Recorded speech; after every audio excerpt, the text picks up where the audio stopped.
నమస్కారం. నా ఫేస్బుక్లో పెట్టిన పోస్ట్ అండి. 2023 తెలంగాణ ఎన్నికలప్పుడు కేసీఆర్ అండ్ బీఆర్ఎస్కి అర్థమైపోయింది ఆల్మోస్ట్ మనం ఓడిపోబోతున్నామని. అప్పుడు అసలు సమయం సందర్భం లేకుండా ఏదో తెలంగాణలో రెచ్చగొడదా ఉన్నట్టు ఈ జగన్మోహన్ రెడ్డి కొంతమంది బ్యాచ్ని అఫ్కోర్స్ మన పోలీసులు తీసుకున్న అమాయకుల్ని ఆ నాగార్జున సాగర్ దగ్గర పెట్టాడు. ఏంటి అంటే ఆ గేటు దగ్గర లొల్లి అంట, అదంటే ఏదో చేశారు. అసలు ఏమైంది? ఓవర్ యాక్షన్ అర్థమైపోయి తుక్కుతుగ్గా ఓడిచారు బీఆర్ఎస్. ఆ రోజు మొదలెట్టినటువంటి బీఆర్ఎస్ వాళ్ళు ఈ వైసీపీ వాళ్ళు ఇప్పటికీ ఛాన్స్ దొరికినప్పుడల్లా కూడా ఆంధ్ర తెలంగాణ మధ్య చిచ్చు పెట్టాలి, ఆంధ్రోళ్ళు తెలంగాణ వాళ్ళు మాటలతో ఒకరినొకరు దూషించుకోవాలి, వీలైతే కొట్టుకోవాలన్నట్టు తెగ చూస్తున్నారండి వీళ్ళు అక్కడ ఇక్కడ. మొన్న ఆయన యూట్యూబర్ నాగేశ్వరు ఉన్నాడు, ఆయన అన్నటువంటి మాటలు కరెక్ట్ కాదని చెప్పేసి పవన్ కళ్యాణ్ అంటే కేసులు పెట్టేశారు, అరెస్ట్ చేయబోతుందని చెప్పేసి ఆయన అంటే ఈలోపు ఎవరెవరో వచ్చారు. అసలు యూట్యూబర్లు జర్నలిస్టులు అంటూ వచ్చేసారు. తీరా ఏంటి మ్యాటర్ అన్నప్పుడు పవన్ కళ్యాణ్ చెరువు మీద ఏదో ఆరోపణ చేస్తే సర్వే చేయండి, నా భూమి కనుక గవర్నమెంట్ భూమి తీసేసుకోండి అన్నాడు ఆయన.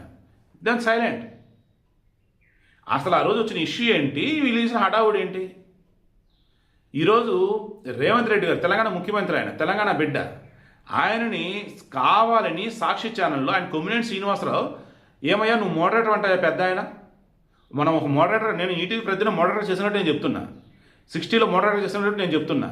ఒక మోడరేటర్ అన్నప్పుడు మన ముందు ప్యానల్ మెంబర్స్ ఉన్నప్పుడు వాళ్ళు కనుక హడావుడి చేస్తున్నా, ఓవర్ యాక్షన్ చేస్తున్నా, దాన్ని ఏమంటారు, లిమిట్స్ క్రాస్ చేస్తున్నా పీస్ ఎర్రలు చెప్పి ఇమీడియట్గా లైన్ కట్ చేయించాలి. ఎదురుగా ఉంటే వెళ్ళిపో ముందుకనే పంపించాలి. అంతే తప్ప మీరు అలా అనకూడదు ఇలా అనకూడదు, అది తప్పు. ఏంటి ఆ కబుర్లు? ఆ వీడియో మొత్తం వైరల్ అవుతూనే ఉంది. వైరల్ అయింది. ఇక తెలంగాణలో కేసులు పడ్డాయి. తెలంగాణ ముఖ్యమంత్రిని వాడు వీడంటూ జొమాటో డెలివరీ బాయ్ కన్నా ఇంకా దారుణమైన స్థితి అంటూ జొమాటో డెలివరీ బాయ్కి నేను క్షమాపణ చెప్తున్నాను, మీతో పోల్చి మిమ్మల్ని తక్కువ చేశాను, రేవంత్ రెడ్డి మీకన్నా చీపు సచ్చే కంపరం ఉంటుంది నాకే చదువుతున్నా నేను అది చూస్తుంటే. అసలు ఆ సాక్షి మరి హైదరాబాద్లో ఉంది కదా, మరి సాక్షి మీదకి ఏ తెలంగాణ వాళ్ళు ఎరలేదే దాడులు చేయడానికి? పోనీ ఎవరు నిరసన తెలియజేయలేదే, ఇలా అన్నారండి మా ముఖ్యమంత్రి అని. ఏంద్ర అంటే చెప్పేదా మొత్తం పెయిడ్ ఆర్టిస్టులు అనమాట ఈ హడావుడు చేసే బ్యాచ్ అంతా కూడా. ఇక్కడ కానీ అక్కడ కానీ ఎక్కడైనా కానీ ప్రశాంతంగా ఆంధ్ర వాళ్ళు తెలంగాణలో ఎవరు బతుకులు బతికేస్తున్నారు. కేవలం రాజకీయ లబ్ధి కోసమే, కొంతమంది పబ్లిసిటీ కోసమే ఈ పేటీఎం ఆర్టిస్టులు హడావుడి చేస్తూ ఉంటారు. ఇప్పుడు అతని పేరు కూడా నాకు తెలియదు, అతను రకరకాల పేరుతో పిలుస్తున్నారు. తీరా చూస్తే నాగార్జున యాదవ్ ఏదో అంట, గుంటూరు అతను అంట. తెలంగాణ పోలీసులు వెళ్ళారు, నియర్ బై నల్లపాటి పోలీసులకు చెప్పారు, అండ్ ఆ తర్వాత వీళ్ళు ఇతను అదుపులోకి తీసుకున్నారు, ఇంటి దగ్గర నుంచే హైదరాబాద్ పట్టుకొస్తున్నారు. ఇప్పుడు నీ వెనక ఎవరున్నారు, నువ్వు ఎందుకు ఈ కోత కోసం ఏంటి విషయం చెప్పేసి చక్కగా అన్ని సెట్ చేస్తారు. ఆల్రెడీ ఆ ప్రశ్న జోసెఫ్ అనేవాడి పైన ఆల్రెడీ అయిపోయింది.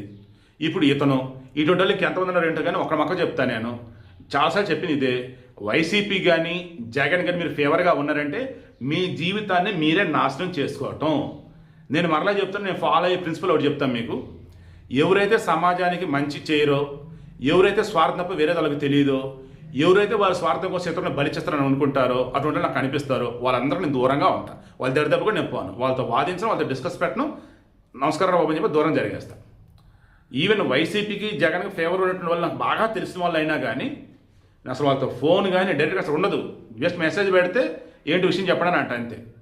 డైరెక్ట్ వాళ్ళతో ఉండటం కూడా నేను చేయను అనమాట, నచ్చదు నాకు అట్ట. ఎందుకంటే వాళ్ళ మెంటాలిటీ మొత్తం ఇంకా ఇదైపోయింది, డైల్యూట్ అయిపోయింది ఇంకా, లేదా ఒక రకమైన ట్రాప్లో పడిపోయారు వాళ్ళంతా కూడా. సో మీకు కూడా నేను చెప్పేది ఇదే, మీలో వైసీపీకి జగన్కి వీరాభిమానులు ఎవరు ఉంటే మారండి, లేదు అలాగే ఉంటాం అనుకుంటే జాగ్రత్తగా ఉండండి.